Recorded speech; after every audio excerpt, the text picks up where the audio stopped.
सभी पापों को नष्ट करने वाली पाप मोचनी एकादशी की कथा।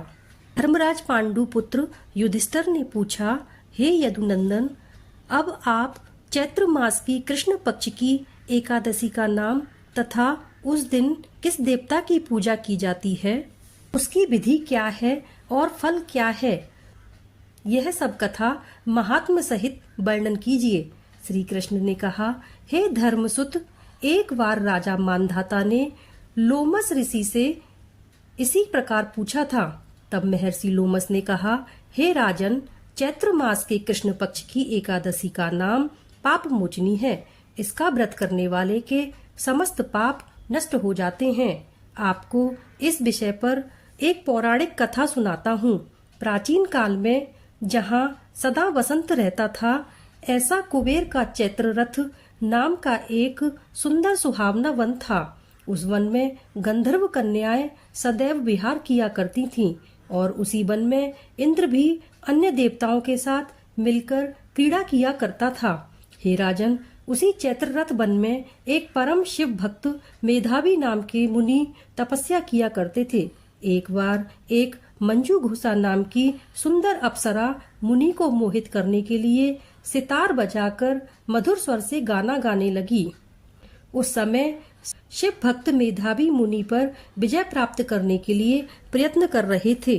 तब कामदेव ने मंजू घोषा नाम की अप्सरा की भ्रकुटी को धनुष बाण बनाकर कटाक्ष की प्रत्यंछा बांध उसके नेत्रों को संकेत बनाया और कुचों की कुरी बना मंजू घोषा को सेना नायक बनाकर मुनि के ऊपर अपना प्रहार किया।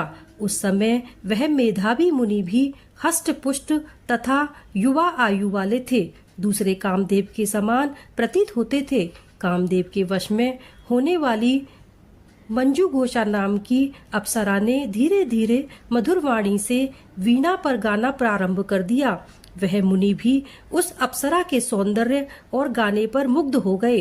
मंजू घोषा ने मुनि को कामदेव से पीड़ित और अपने ऊपर आसक्त जानकर जिस प्रकार वायु के प्रभाव से लता वृक्ष से आलिंगन करती है, उसी प्रकार वह अप्सरा उस मेधावी मुनि से आलिंगन करने लगी। वह मेधावी मुनि भी कामदेव के प्रभाव से वशीभूत होकर उस अप्सरा के साथ बहुत काल तक रमण करते रहे। एक दिन मंजू घोषा अप्सरा ने मेधावी मुनि से कहा, हे मुनि, अब मुझे बहुत काल रहते व्यतीत हो गया है, अतः मुझे स्वर्ग जाने की आज्ञा दीजिए। मंजू घोषा के इस प्रकार के वचन सुनकर मुनि ने कहा, हे सुंदरी, तू अभी और आज इसी संध्या को तो आई है, अतः अभी कुछ काल तक मेरे पास और ठहर, प्रातःकाल तू चली जाना। मुनि के आग्रह करने पर वह अप्सरा वहां पर ठहर गई और कुछ काल वहीं पर रहकर व्यतीत किया।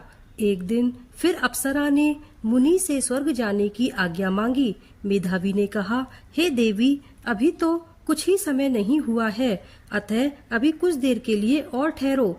इस पर उस अप्सरा ने उत्तर देते हुए कहा, हे मुनि, आपकी रात्रि का तो कभी अंत होने वाला दिखलाई नहीं दे रहा है, अतः मुझे आपके पास आए हुए बहुत समय व्यतीत हो गया है। मंजू घोषा के वचनों को सुनकर मेधावी मुनि को ज्ञात हुआ कि उन्होंने जब रमण करने के समय का विचार किया तो 57 वर्ष 7 माह 3 दिन व्यतीत हो गए थे। यह जानकर वह मुनि उस अप्सरा को काल रूप जानने लगा।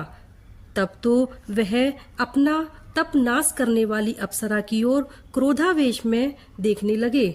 उनके अधर क्रोध से कांपने लगे और समस्त इंद्रियां थरथराने लगीं। उन्होंने उस अप्सरा को श्राप दिया, रे दुष्ट, तू पिशाचिनी हो जा, तू महापापिनी और दुराचारिणी हो जा, तुझे धिक्कार है। मुनि के श्राप से यह अप्सरा पिशाचिनी बन गई। तब उसने प्रार्थना करके मुनि से कहा, हे मुने, अब आप क्रोध को त्याग कर मुझ पर प्रसन्न हो जाइए और इस शाप का निवारण कीजिए। उसकी बात सुनकर मुनि ने शांत होकर कहा, रे दुष्टे, तूने मेरा बड़ा बुरा किया है, परंतु फिर भी मैं तुझे इस श्राप से मुक्ति पाने का उपाय बताता हूँ। चैत्र मास के कृष्ण पक्ष की पाप मोचनी एकादशी का व्रत करने से तेरी यह पिशाचिनी की देह छूट जाएगी। तब मुनि ने उसे व्रत की विधि आदि सब बता दी। अपने पापों का प्रायश्चित करने के लिए वे मेधावी मुनि अपने परम पूज्य पिता श्री च्यवन ऋषि के पास आए। च्यवन ऋषि अपने पुत्र मेधावी को देखकर बोले, रे पुत्र, यह तूने क्या किया जो तेरे यह समस्त तप का अंत हो गया है। तब मेधावी ने कहा, हे पिता, मैंने बहुत बड़ा पाप किया है, अतः कृपा करके आप मेरे इन पापों को नष्ट करने का उपाय बतलाइए। च्यवन ऋषि ने कहा, हे पुत्र, तुम चैत्र मास के कृष्ण पक्ष की पाप मोचनी एकादशी का व्रत करो। इसके करने से तुम्हारे समस्त पाप नष्ट हो जाएंगे। अपने पिता की आज्ञा मान मेधावी मुनि ने विधि पूर्वक उस पाप मोचनी एकादशी का व्रत धारण किया, जिसके प्रभाव से उनके समस्त पाप नष्ट हो गए। उधर मंजू घोषा अप्सरा भी पाप मोचनी एकादशी का व्रत कर समस्त पापों से मुक्त हो पिशाचिनी देह से छूट गई और सुंदर रूप धारण करके स्वर्ग लोक को चली गई। लोमेश ऋषि ने कहा, हे मानधाता, इस पाप मोचनी एकादशी के प्रभाव से मनुष्य के समस्त पाप नष्ट हो जाते हैं। इसकी कथा श्रवण करने तथा पठन करने से 1000 गौदान का फल प्राप्त होता है।